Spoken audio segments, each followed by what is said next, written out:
दोस्तों बार बार हमसे एग्जाम में पूछा जाता है कि खाना खाते समय हमें हिचकी आती क्यों है।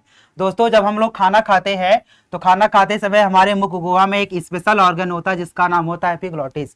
ये एपिग्लॉटिस घूमने का काम करता है। कभी ये मुख गुहा के अंदर जो सांस नली है उसको बंद करता है, कभी भोजन के नली को बंद करता है।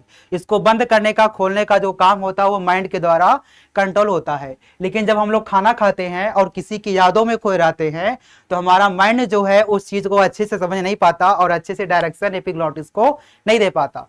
तो जैसे ही कुछ भोजन के कण आपके सांस नली में जाते हैं तुरंत जो है हमारा फेफड़ा और डायफ्राम दोनों मिलकर पुश मारते हैं तो भोजन के कुछ कण सांस नली के थ्रू बाहर आने लगते हैं। तो हमें कुछ इस प्रकार जो है हिचकी आने लगती है।